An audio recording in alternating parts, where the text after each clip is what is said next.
In Ukrainian, my book's name Man Whose Home Was Stolen. This is about how I lose my home, my community, my church, and my home city. Hey, you've heard about the war in Ukraine. Now you can hear for someone living through it. Let's talk about it with Valentin Syniy on Steve Brown, etc. He's an old white guy, an author, broadcaster, and seminary professor who's sick of religion. And he's brought friends. Please welcome Steve Brown, etc. Hey, we're so glad you're here. We realize the gift that you give us by giving your time. I personally hope that you realize the gift we're giving you by giving our time. It's a copacetic relationship, and we're glad we're together. Soon we will sing Kumbaya. In case you're wondering, I'm Steve, the aforementioned old white guy. Matthew Porter is here, sort of. He's in on Zoom. He's at home because he has a sick kid. I told him if he really loved Jesus, he would still be here, and he made an obscene gesture and left. And our producer, Jeremy, is in his little glass booth. Jeremy, I put together a boy band with a reformed twist. Oh. Okay. We could name our group 95 Degrees or Sola Direction. I like that. Our one-man IT department, John Myers, is in the tech bunker. John now creates front yard light displays for Christmas, and they're awesome. And he's added Halloween. I heard he might become Jewish just to pick up a few more holidays to celebrate. And Dr. George Bingham is, of course, here. He's the president of Key Life. George says you can tell it's fall in Florida by the leaves, because by October, the last tourist leaves. and Kathy Wyatt is, of course, the soft feminine side of this program. Kathy thinks I should name my new reformed boy band.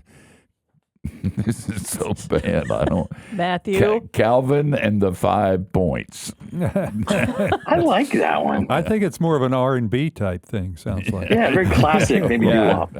Jackson 5e. Yeah. Guys, we've got a great program about a great book and some great people who are serving in a really hard place. Now, this is going to be difficult for them because I'm speaking in English, and believe it or not, that's my first language and only language. And they're going to be speaking Ukraine, and they're not big on English. So they've got to have to listen closely to me, and I've got to listen closely to them, and we've got a story here you don't want to miss. Valentin Syniy holds a master's degree in theology and history and a doctorate in theology, and since 2006, he has served as president of a Christian institute, an evangelical seminary in Ukraine. His new book, which I hold in my nicotine-stained fingers, is titled Serving God Under Siege, How War Transformed a Ukrainian Community. This book is a translation into English, and it's out right now, today, so you ought to get it, because you'll weep, you'll laugh, and you'll rise up and call the Ukrainians blessed. Okay, guys, let's start from the beginning. Tell us a bit about yourself and what it was like growing up in Ukraine before all of this started. Hello, everyone. Thank you for your time and for our auditorium. Yes, I'm born in the Soviet Union before Ukraine was independent, and I remember how be Christians in time of communist regime because it's a little bit tough. And my parents in that time Christians and visit evangelical church, and sometime our family have problem with neighbors with government. And after Soviet Union dies and communist regime not exist, it's help churches in Ukrainian growth. And in that time, I love this time because all of my life I live in same city in Kherson. It's south of Ukraine. Something similar like Florida in your mentality, because our people live nearby Black Sea. It's our city, and it's really open people who love rest, people who really friendly. And I am married in same city, ordained for my pastor ministry. My children's born in same city. My whole career in same city. And yeah, after Russia occupied, like second time starts war and occupied our city, our school, our seminary was relocated to western part of Ukraine. If talk a little bit like quickly about my situation. Oh man, do you tell us a little bit about the Christian community, especially the evangelical community in Ukraine? It's pretty tight, pretty good, and pretty effective, isn't it? Yes, it's a tight because most country, like post-Soviet Union country, it's mostly Orthodox, and if you talk about Central Asia, it's mostly Muslim country, and percentages evangelical Christians in Ukraine, it's approximately 2%, but our people are really active, and because this many missions work in Soviet Union, it's starting or exists because Ukrainians leader help in different area and starting new churches in different area of Soviet Union.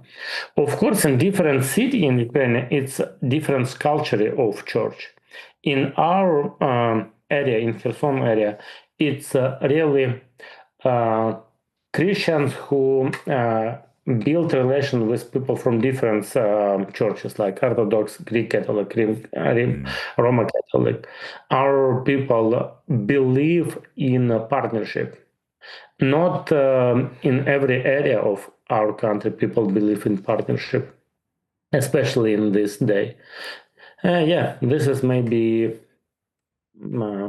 bigger point what I want to say about our churches. Has the war brought Christians, different types of Christians, closer to one another? You know, if you're fighting a common enemy, it can bring you closer to those maybe with whom you disagree in some places. Is that what has happened? Yes, I think the biggest changes in our belief or in our mentality, in Ukraine's mentality, it's happened in the beginning of war. Because if our church was underground, most people think about missions God in the world like soteriological only, like why church exists only for evangelistic idea or soteriological idea. And after war start, many churches open doors to refugee stay in churches. And this is change theology or maybe missiology of church mostly for great commandment. People understand how important help everyone. And this is maybe the biggest change in the beginning of war. And of course, in this time, people from different churches start work together to help refugee, to help people who in frontline or in occupation, or people with wounded, emotional wounded or physical wounded. And this really changed our country. But of course, churches and people remember about these challenges for a short time. Maybe this very, very active work, maybe for 1 year, and of course people tired. And after years, because now it's almost for 4 year how Russian start this full war. And of course now people will be tired, but church is really, really active in ministry, really active. Oh, man. Doesn't surprise me. Sometimes it takes tragedy and pain and loss to cause us to recognize that everybody who belongs to Jesus belongs to everybody who belongs to Jesus. This is a book you got to read, especially when we're not getting the whole story from our media. The title of the book, Serving God Under Siege, How War Transformed a Ukrainian Community. Don't you dare go anywhere. Like Jesus, we're coming back.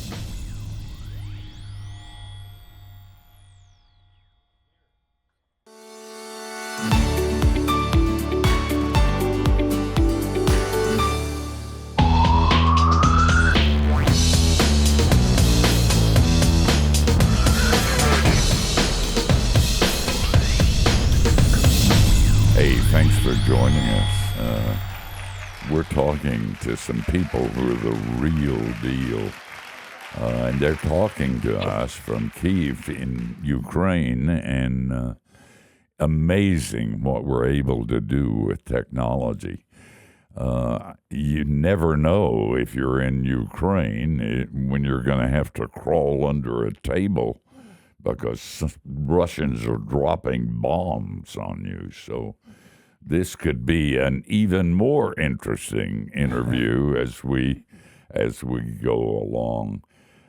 We're talking to Valentin Syniy and his wife Luba. And the name of the book is Serving God Under Siege, How War Transformed a Ukrainian Community. Valentin, right before the break, when we went into commercial, Steve mentioned that we would be finding out some things that we probably had not heard before. And here in the States, certainly the media has spent a tremendous amount of time over the last, as you said, nearly 4 years, 3.5 to 4 years, talking about the situation.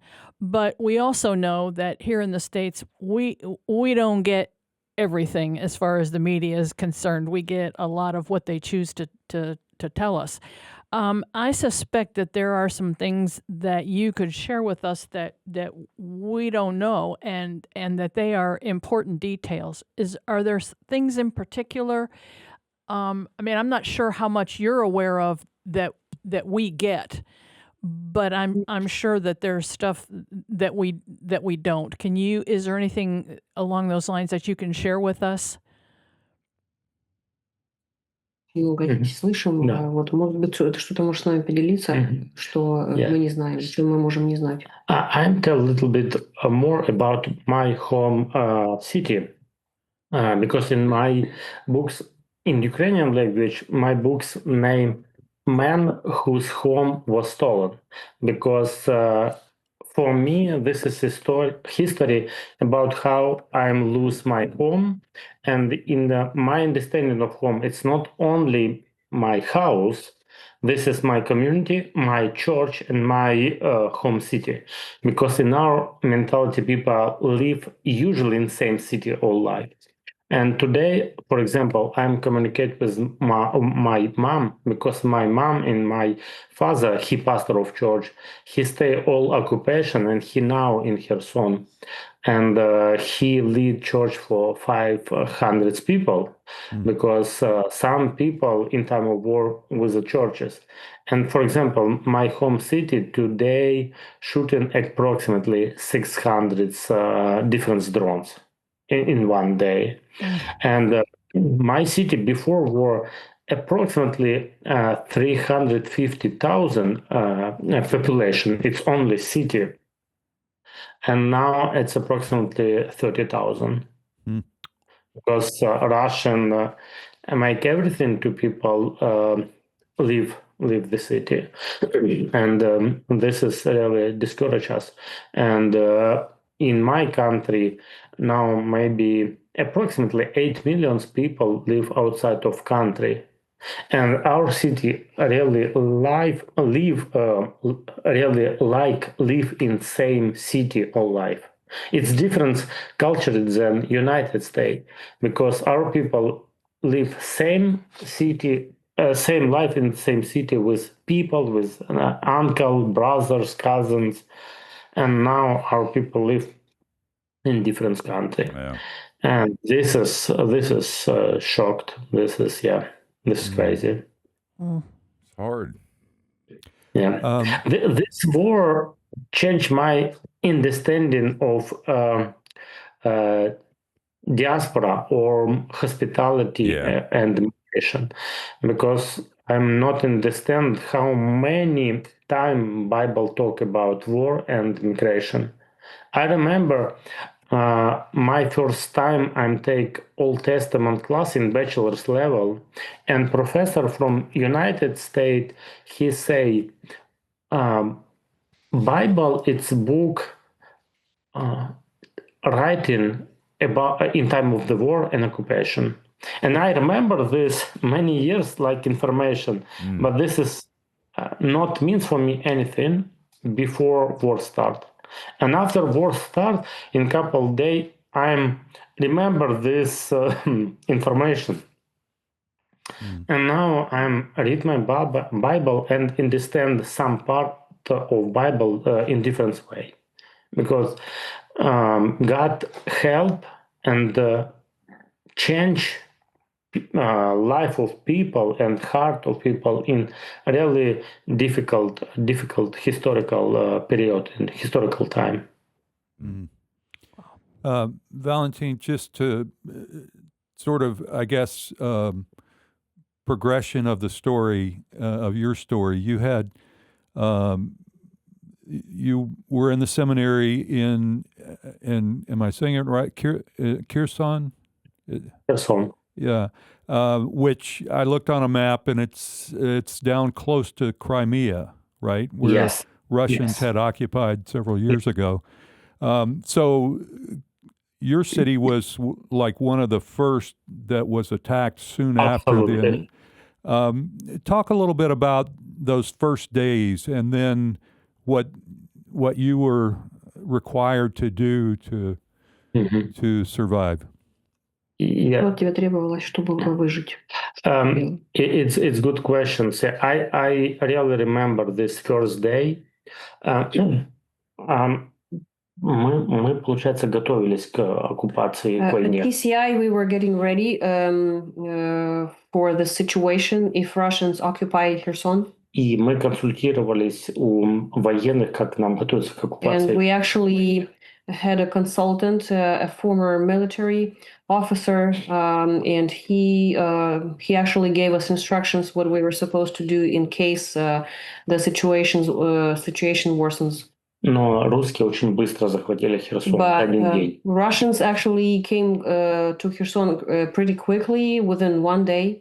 И мы многие вещи не успели сделать. And we were not able to do a lot of stuff that we were supposed to do. В мою ответственность нужно было вывести деньги и документы. My responsibility was to take all the important papers from TCI and our money that we had there. Вот. другой мой сотрудник должен был вывозить людей, он договорился с автобусами про вывоз Our заблаговременно. other, my colleague was supposed to take care of the transportation, like find buses to evacuate people from the city. Но автобусы отказались вывозить, и началась война. I'm Tell you talking about what, the wait a second. Hold it right there, because we'll talk on the other side of the.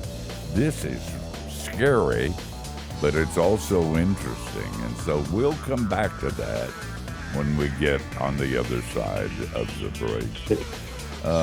Guys, this is something else. We're talking with people who are our family, Valentin and Luba Syniy, and they're in Ukraine facing the darkness of the battle.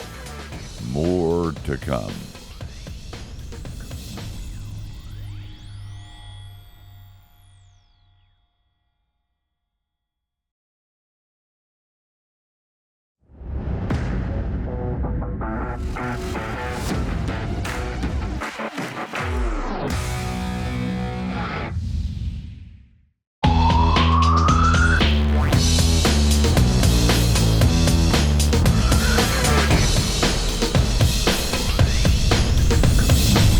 Hey, we're sitting here talking with Valentin and Luba Syniy, and they're in the Ukraine, and we're in the States, and we're talking about a book you need to get. It's called Serving God Under Siege, How War Transformed a Ukrainian Community. And this is written from the battlefield, where people are suffering for Christ in ways you wouldn't believe. It's out right now, came out this week, and it's an English translation. And it's the kind of book that will bring you up to speed in ways that just aren't happening in our media. Valentin, before the break, you were talking about the initial days right after the Soviet invasion, and that your seminary and your city were invaded like day one. Can you kind of continue that story and maybe mention the impact not only on the seminary but on your family? Your father ended up staying behind as a pastor. Yeah. Okay, if I finished about seminary, in our agreement before war, in our evacuation plan, it's communication with the bus company, and our request, these guys from bus company can help us to evacuate people. And in first day of war, these guys afraid and say, no, evacuate you, because this TCI takes some money for our stabilization fund and buy some buses to evacuate people. And our school, our seminary, start help people in evacuation in first day of war.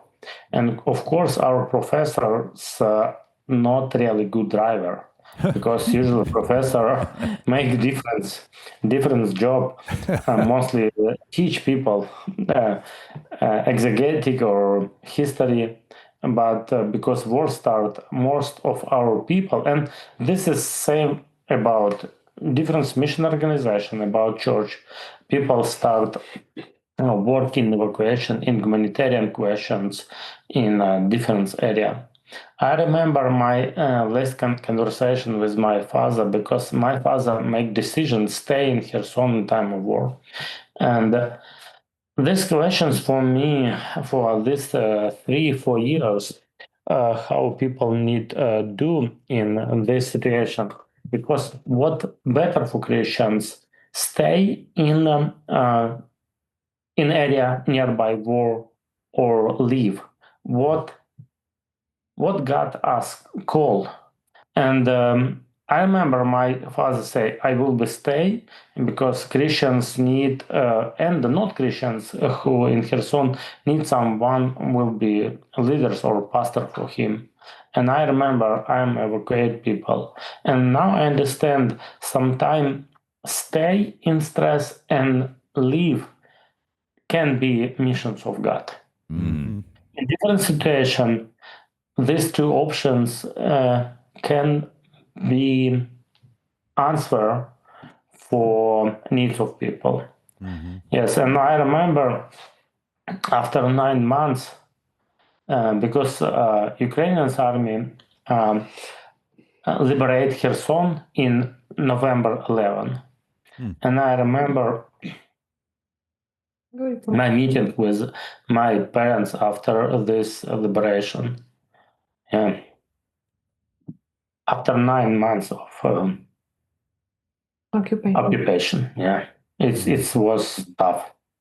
Oh man, that's Yeah. And yeah, please. Oh, sorry. You know, in I have no experience with war. In my brain, it's something that happens, and then you kind of muscle through it, and then you resume life on the other side. But in reading your book, you realize life persists. Life doesn't really stop in the midst of it, and that came into focus when reading the story about your daughter's wedding. So I wonder if you kind of just tell us that story a little bit, at least maybe a start of it on this side of the break. Yeah, maybe Luba tell a little bit about the story. Я не буду рассказывать. Okay. Yeah. In the beginning of war, люди начали переоценивать некоторые такие минутные радости, в частности, и брак в начале войны. People started re-evaluating such different things in that happen in life, and one of those things is getting married as well. Многие люди у нас в культуре долго не женились или жили в каких-то гражданских отношениях до войны. Before war, you know, some people would probably choose. Non-Christians would choose not to get married and live just as a family, sort of like a family. Да, и когда война началась, люди поняли, насколько они быстро все могут потерять. And when the war started, people realized that they can really lose everything very quickly. И наши дети были помолвлены, и когда началась война, они точно так же подошли к нам с вопросом, мы хотим жениться. And when the war started, our children approached us and said, "We want to get married." Hey, wait, hold it right there. We're gonna continue. This is mind blowing, and we'll get on it on the other side of the break. Get the book. We can only scratch the surface of the reality and the pain of Ukraine. This book will let you live it for a little bit. And we'll continue talking about what's really going on there on the other side of the break.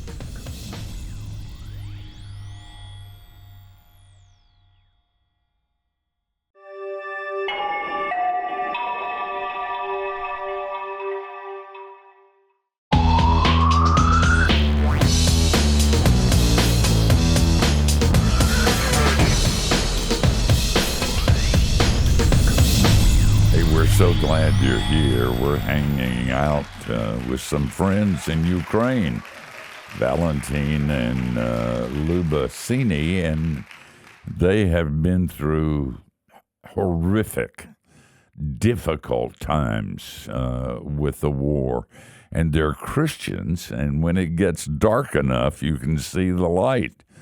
And there's a lot of light coming from Ukraine.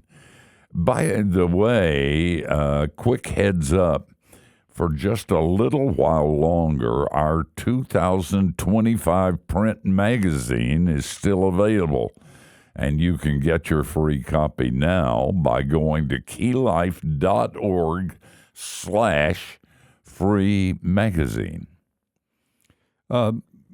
Valentin, you guys were talking about the continuing on with the marriage of your daughter, being able to do something happy in the midst of tragedy. And we want to hear the rest of that story, but I'd like to throw in a follow-up question after that from kind of the other side. You had a chapter on theology after Bucha. Is that how it's pronounced? Bucha. Yeah. I'm almost finished about my daughter. Yeah.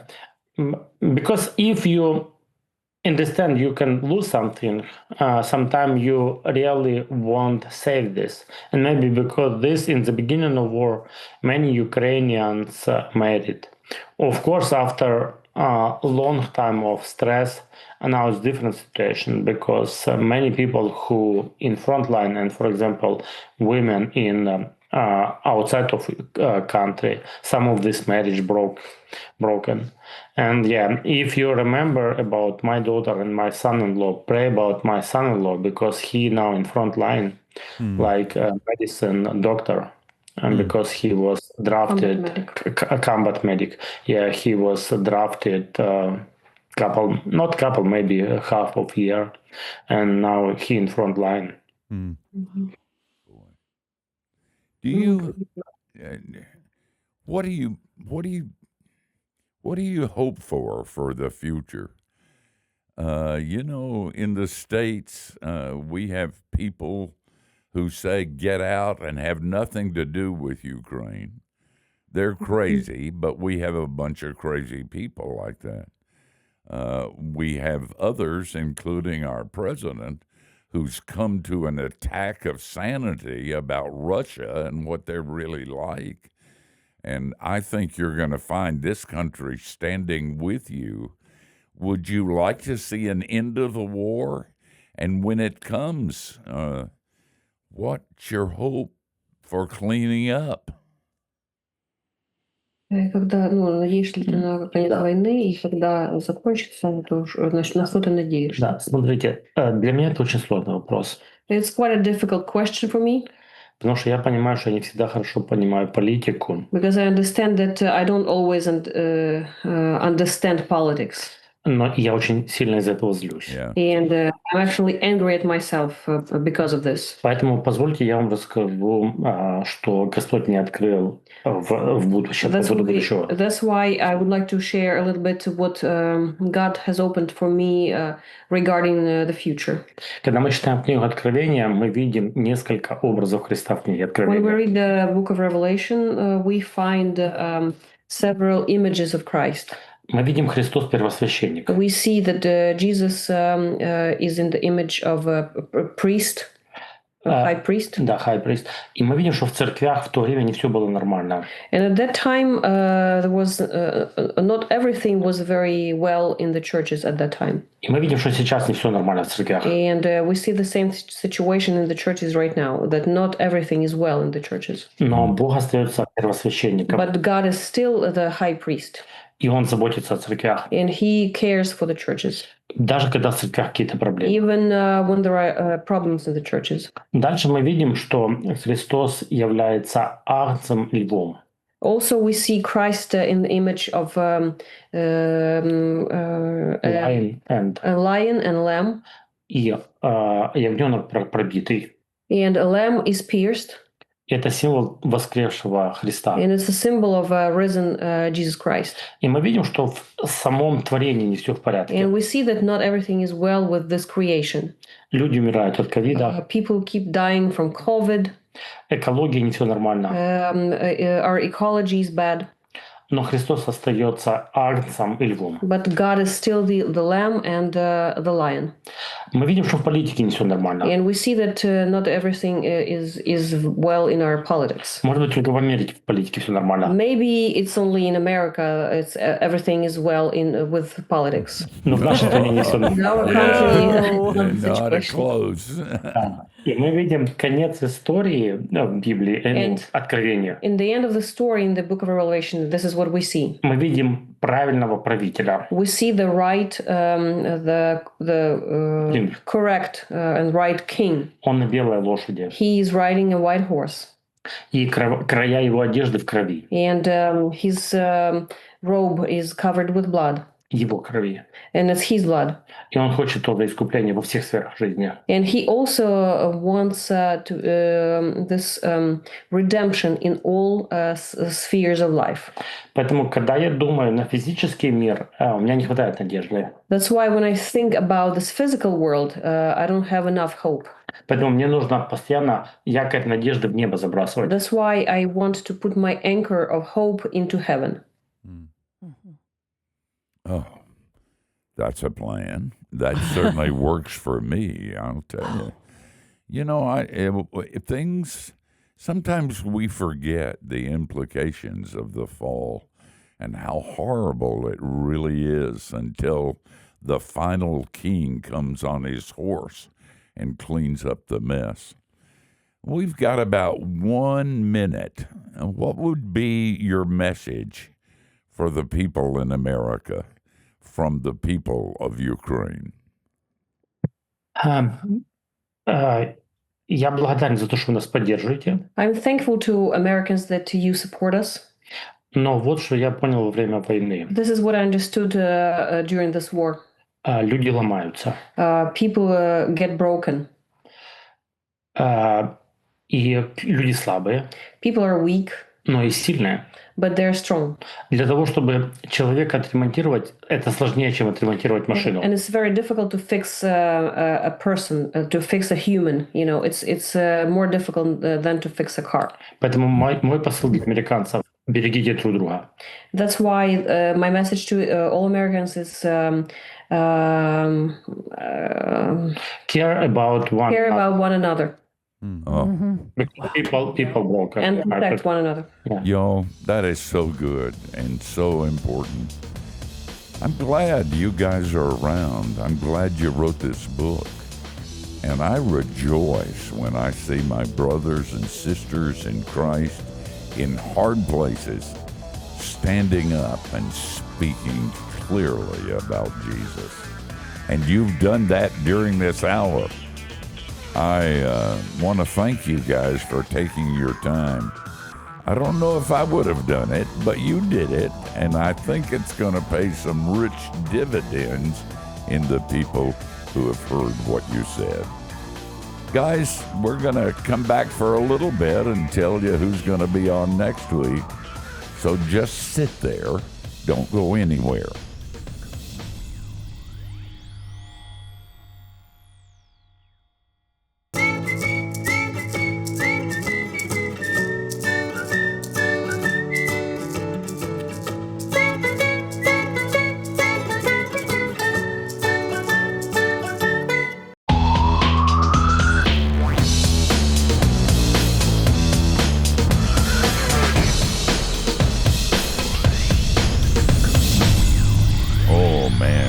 Interesting hour. And I know it was difficult and to understand, but if you listen carefully, you could see the real deal. When friends, Paul Stuckey sang that song, when friends by shame are undefiled, how can I keep from singing? And that's true in the Ukraine. And I shouldn't say in the Ukraine, it's in Ukraine, because there is a difference. And a lot of people are suffering. And it was good to talk to two faithful Christians. And Valentin's father, who stayed in that church as a pastor, what courage, and what amazing courage. And it can be a good example. You know, they are trying to get their act together to survive, to live life in some kind of semblance of normalcy with bombs blowing up around them. But at the same time, they've provided a witness in Ukraine, but also to us.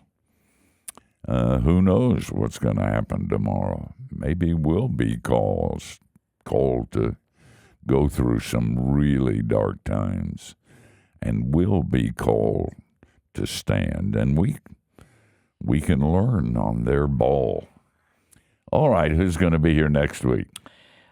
Well, Micah Davis is a new friend of ours, and we just talked to him last week, and he's the one who has the book with the longest title in the history of titledom. But it was a great book and interview. His book is titled 3 Strikes, You're Forgiven. What a great, title. And then, of course, the subtitle, Encounter a God Who Wants to Redeem Your Past, Restore Your Present, and Transform Your Future. There's a lot going on there. That's kind of something to look forward to. So if you're going through a rough time and you wonder if God's on vacation, if he cares, if you screwed it up so bad that he'll never speak to you again, you should be here. And here is the same time, same place next week. And we promise we'll be here and look forward to seeing you too. Between now and then, don't do anything we wouldn't do. It's the microphone. That gives you a wide berth. Oh, that was